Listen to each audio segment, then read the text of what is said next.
Here is a very noble picture, and in what does this poetical picture consist?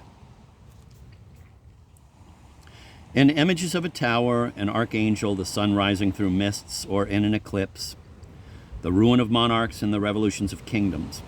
The mind is hurried out of itself by a crowd of great and confused images, which affect because they are crowded and confused. For separate them and you lose much of the greatness.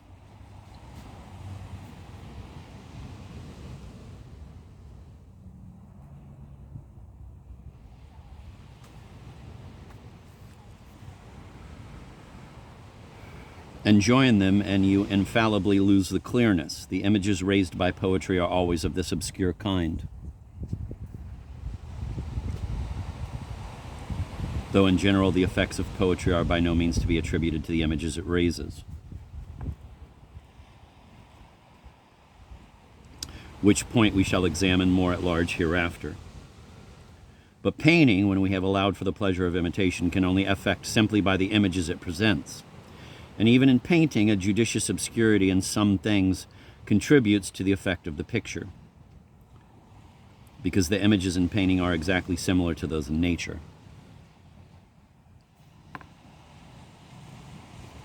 And in nature, dark, confused, uncertain images have a greater power on the fancy to form the grander passions than those have which are more clear and determinate.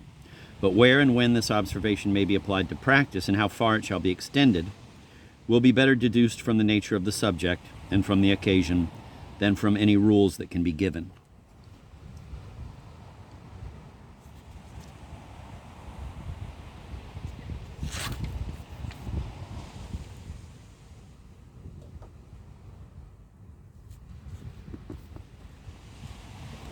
I am sensible that this idea has met with opposition and is likely still to be rejected by several. But let it be considered that hardly anything can strike the mind with its greatness which does not make some sort of approach towards infinity, which nothing can do whilst we are able to perceive its bounds. But to see an object distinctly and to perceive its bounds is one and the same thing. A clear idea is therefore another name for a little idea. There is a clear idea. There is a passage in the book of Job, amazingly sublime, and the sublimity is principally due to the terrible uncertainty of the thing described. Quote, "In thoughts from the visions of the night, when deep sleep falleth upon men, fear came upon me and trembling, which made all my bones to shake. Then a spirit passed before my face. The hair of my flesh stood up. It stood still, but I could not discern the form thereof. An image was before mine eyes. There was silence, and I heard a voice. Shall mortal man be more just than God?"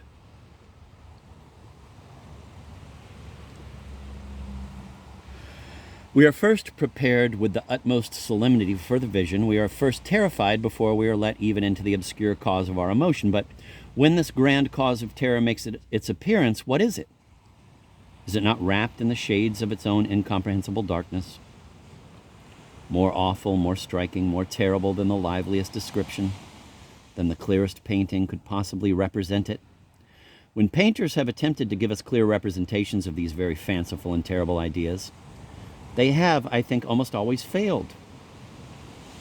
Insomuch that I have been at a loss in all the pictures I have seen of hell to determine whether the painter did not intend something ludicrous.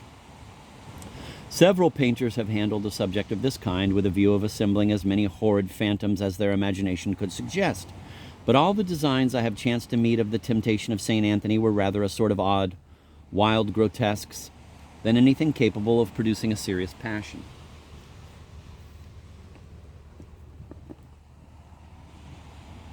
In all these subjects, poetry is very happy.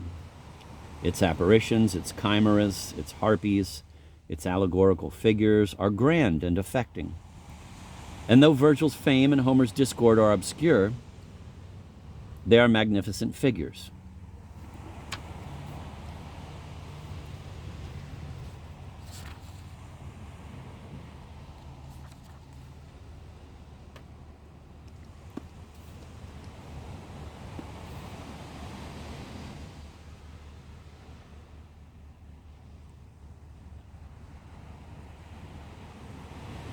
These figures in painting would be clear enough, but I fear they might become ridiculous.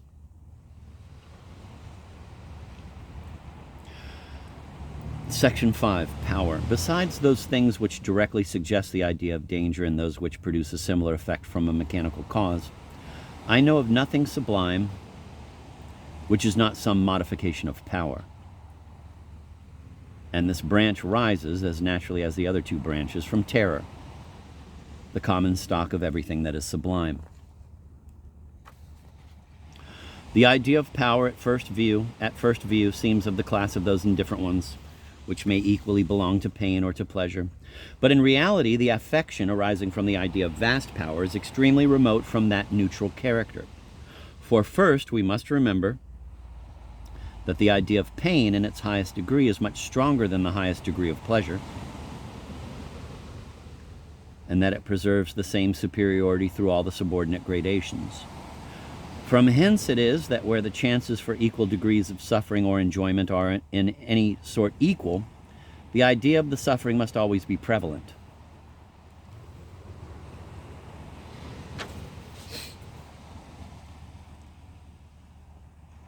And indeed the ideas of pain, and above all of death, are so very affecting that whilst we remain in the presence of whatever is supposed to have the power of inflicting either, it is impossible to be perfectly free from terror.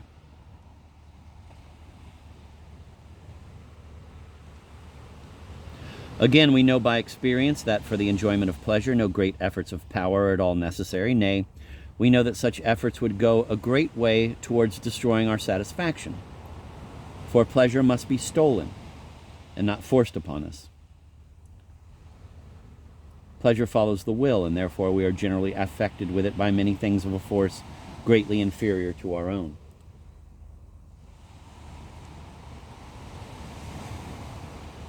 But pain is always inflicted by a power in some way superior, because we never submit to pain willingly.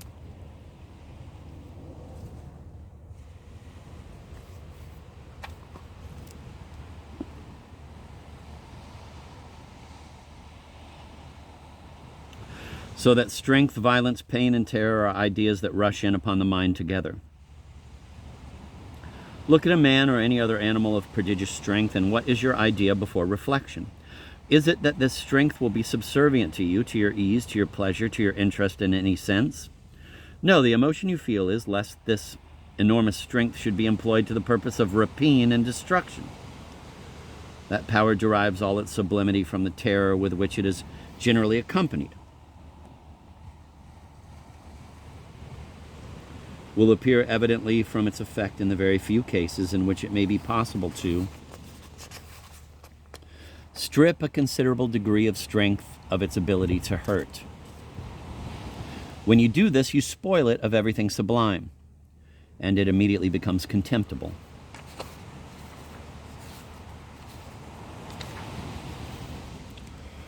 An ox is a creature of vast strength, but he is an innocent creature, extremely serviceable and not at all dangerous, for which reason the idea of an ox is by no means grand. A bull is strong too, but his strength is of another kind, often very destructive, seldom, at least among us, of any use in our business. The idea of a bull is therefore great, and it has frequently a place in sublime descriptions and elevating comparisons. Let us look at another strong animal in the two distinct lights in which we may consider him. The horse in the light of a useful beast, fit for the plow, the road, the draft. In every social, useful light, the horse has nothing sublime, but is it thus that we are affected with him, whose neck is clothed with thunder, the glory of whose nostrils is terrible, who swalloweth the ground with fierceness and rage, neither believeth that it is the sound of the trumpet? In this description,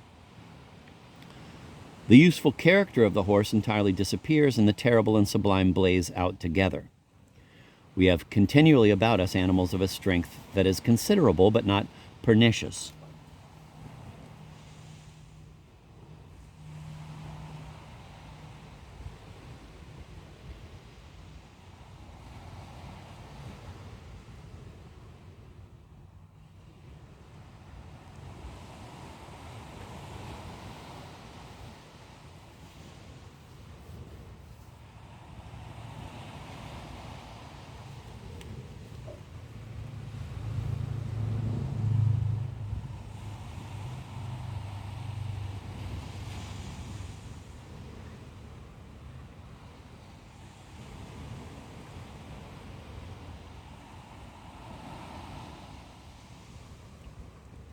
Amongst these we never look for the sublime. It comes upon us in the gloomy forest and in the howling wilderness in the form of the lion, the tiger, the panther, or rhinoceros.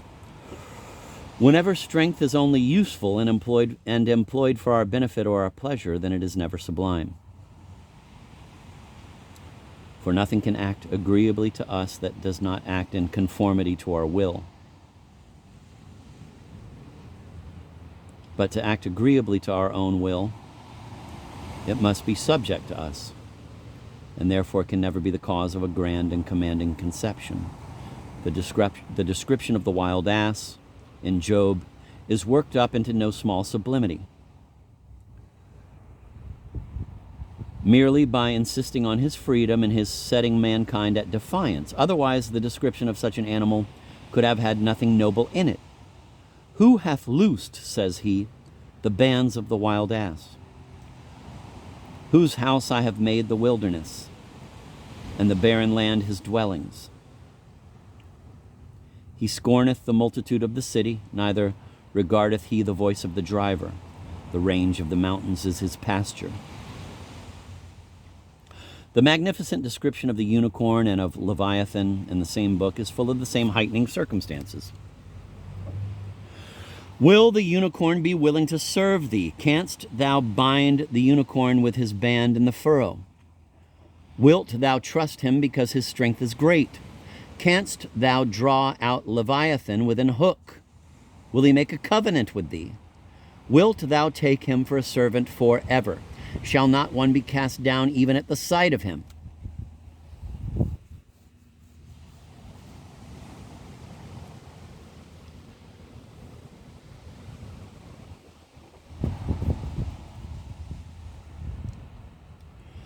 In short, wheresoever we find strength, and in what light soever we look upon power, we shall all along observe the sublime, the concomitant of terror, and contempt the attendant on a strength that is subservient and innoxious. The race of dogs and many of their kinds have generally a competent degree of strength and swiftness, and they exert these and other valuable qualities which they possess greatly to our convenience and pleasure.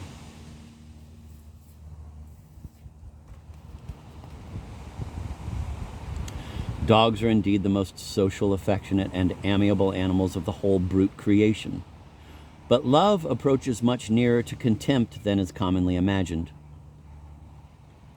And accordingly, though we caress dogs, we borrow from them an appellation of the most despicable kind when we employ terms of reproach. And this appellation is the common mark of the last vileness and contempt in every language. Wolves have not more strength than several species of dogs, but on account of their unmanageable fierceness, the idea of a wolf is not despicable.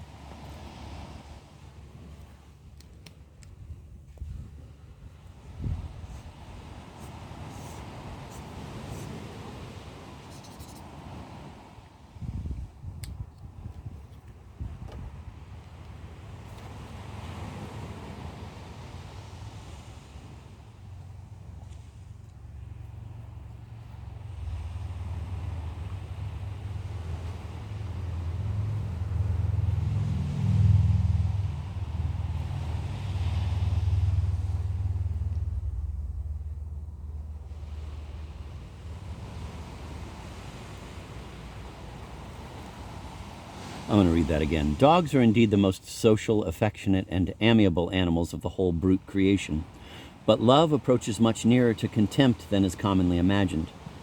And accordingly, though we caress dogs, we borrow from them an appellation of the most despicable kind when we employ terms of reproach. And this appellation is the common mark of the last vileness and contempt in every language. Wolves have not more strength than several species of dogs, but on account of their unmanageable fierceness, the idea of a wolf is not despicable. It is not excluded from grand descriptions and similitudes.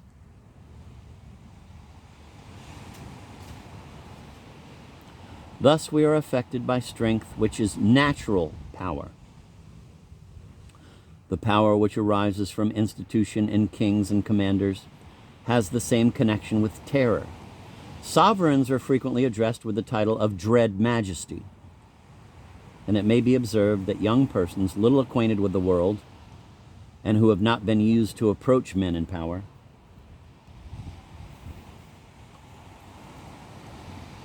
are commonly struck with an awe which takes away the free use of their faculties.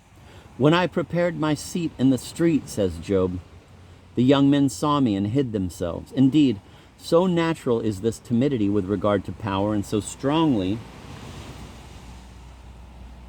does it adhere in our Constitution, that very few are able to conquer it. But by mixing much in the business of the great world, or by using no small violence to their natural dispositions, I know some people are of opinion that no awe, no degree of terror accompanies the idea of power, and have hazarded to affirm that we can contemplate the idea of God himself without any such emotion. I purposely avoided, when I first considered this subject, to introduce the idea of that great and tremendous being as an example in an argument so light as this.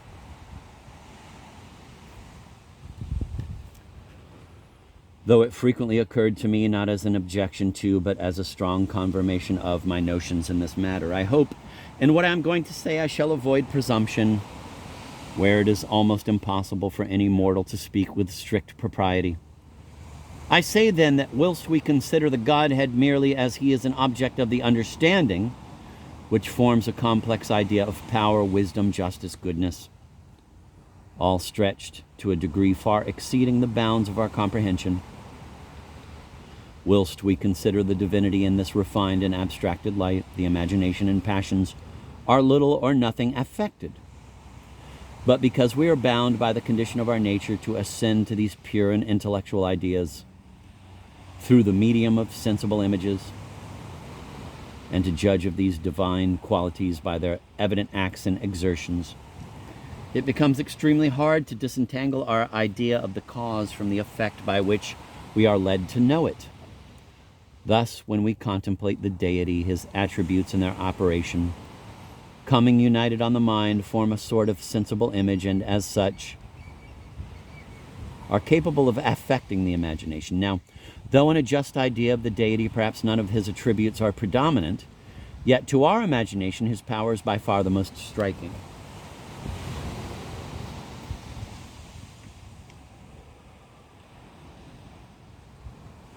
Some reflection, some comparing is necessary to satisfy us of his wisdom, his justice, and his goodness.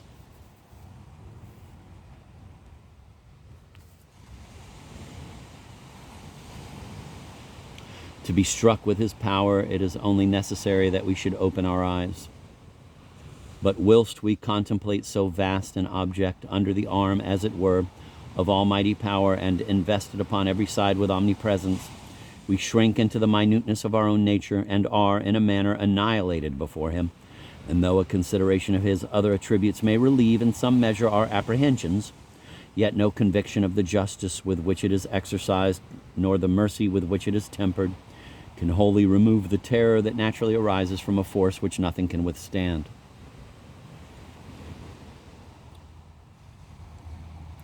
If we rejoice, we rejoice with trembling.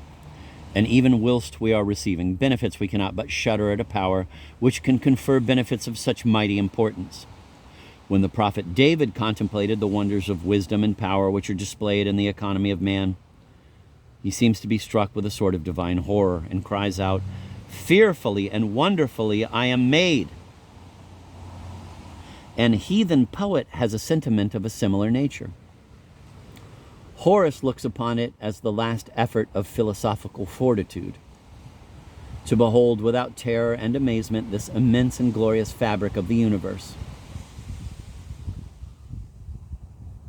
Lucretius is a poet not to be suspected of giving way to superstitious terrors, yet when he supposes the whole mechanism of nature laid open by the master of his philosophy, his transport on this magnificent view, which he has represented in the colors of such bold and lively poetry, is overcast with a shade of secret dread and horror.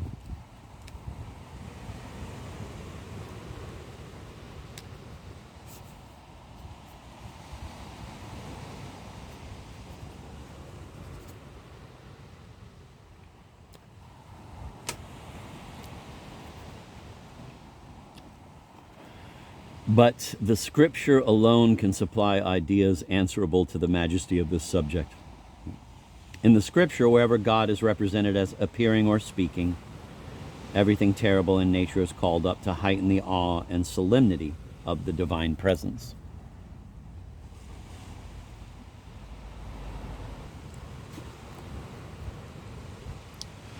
The Psalms and the prophetical books are crowded with instances of this kind.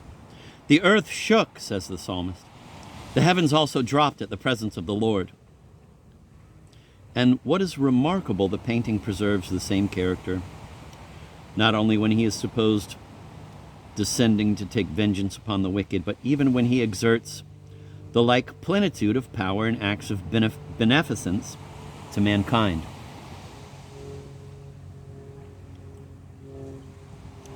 Tremble, thou earth, at the presence of the Lord, at the presence of the God of Jacob, which turned the rock into standing water, the flint into a fountain of waters.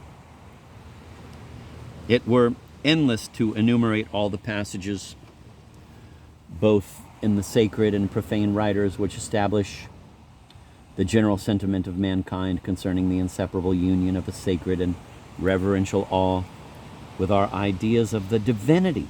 Hence, the common maxim, primus in orb Deus fecit timor. This maxim may be, as I believe it is, false with regard to the origin of religion.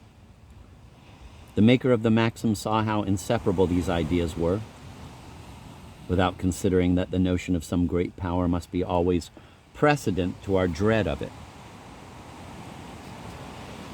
But this dread must necessarily follow the idea of such a power. When it is once excited in the mind, it is on this principle that true religion has and must have so large a mixture of salutary fear, and that false religions have generally nothing else but fear to support them. Before the Christian religion had, as it were, humanized the idea of the divinity and brought it somewhat nearer to us, there was very little said of the love of God. The followers of Plato have something of it, and only something. The other writers of pagan antiquity, whether poets or philosophers, nothing at all. And they who consider with what infinite attention, by what a disregard of every perishable object, through what long habits of piety and contemplation, it is that any man is able to attain